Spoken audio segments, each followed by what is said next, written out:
SSC ও সমমানের পরীক্ষায় পাশ করে যারা স্কুলের গণ্ডি পেরিয়েছে তাদের কলেজে ভর্তি করে নিতে একাদশ শ্রেণীর ভর্তির নীতিমালা প্রকাশ করেছে শিক্ষা মন্ত্রণালয়ের মাধ্যমিক ও উচ্চ মাধ্যমিক শিক্ষা বিভাগ।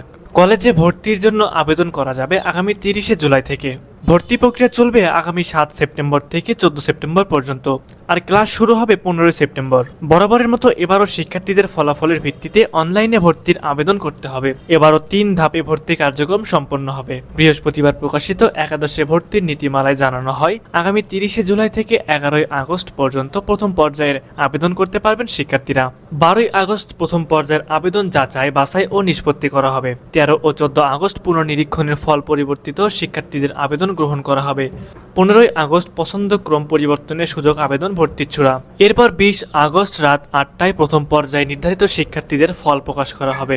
ফল প্রকাশের পর 22শে আগস্ট রাত 8টার মধ্যে প্রথম পর্যায়ে নির্বাচিতদের নির্বাচন নিশ্চয়ন করতে হবে। নিশ্চয়ন না করলে প্রথম পর্যায়ে নির্বাচন ও আবেদন বাতিল হয়ে যাবে। পরে নতুন করে ফি দিয়ে আবেদন করতে হবে। 23-25 আগস্ট দ্বিতীয় পর্যায়ের ও 31 আগস্ট থেকে 1 সেপ্টেম্বর তৃতীয় পর্যায়ের আবেদন গ্রহণ করা হবে। 28 আগস্ট রাত 8টায় দ্বিতীয় পর্যায়ের আবেদনের ফল ও প্রথমে মাইগ্রেশনের ফল প্রকাশ করা হবে। 29 ও 30শে আগস্ট দ্বিতীয় পর্যায়ে নির্বাচন নিশ্চয়ন করতে হবে। এরপর 3 সেপ্টেম্বর রাত 8টায় তৃতীয় পর্যায়ের আবেদনের ফল ও দ্বিতীয় মাইগ্রেশনের ফল প্রকাশ করা হবে। 4 সেপ্টেম্বর তৃতীয় পর্যায়ে নির্বাচনে নিশ্চয়ন করতে হবে। সর্বশেষ মাইগ্রেশনের ফল প্রকাশ করা হবে 5 সেপ্টেম্বর। ভর্তি ইচ্ছুক শিক্ষার্থীরা অনলাইনে আবেদন ফি জমা দিয়ে সর্বনিম্ন 5টি ও সর্বোচ্চ 10টি কলেজ দিয়ে আবেদন করতে পারবে। এবার আবেদন ফি 700 টাকা বাড়িয়ে করা হতে পারে 220 টাকা।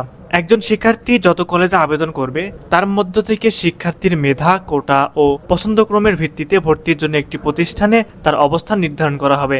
এখন আমরা জানবো একাদশ শ্রেণীতে ভর্তি করাতে পারবে না যেসব কলেজ। প্রথমত, স্থাপনের অনুমতি আছে কিন্তু পাঠদানের প্রাথমিক অনুমতি নেই এমন কলেজ বা সমমানের প্রতিষ্ঠান কোনো অবস্থাতেই শিক্ষার্থী ভর্তি করাতে পারবে না। দ্বিতীয়ত, পাঠদানের প্রাথমিক অনুমতিপ্রাপ্ত অথবা স্বীকৃতিপ্রাপ্ত কোনো কলেজ বা সমমানের প্রতিষ্ঠানে অনুমোদিত ক্যাম্পাস ও অনুমোদিত কোনো বিষয় শিক্ষার্থী ভর্তি করা যাবে না।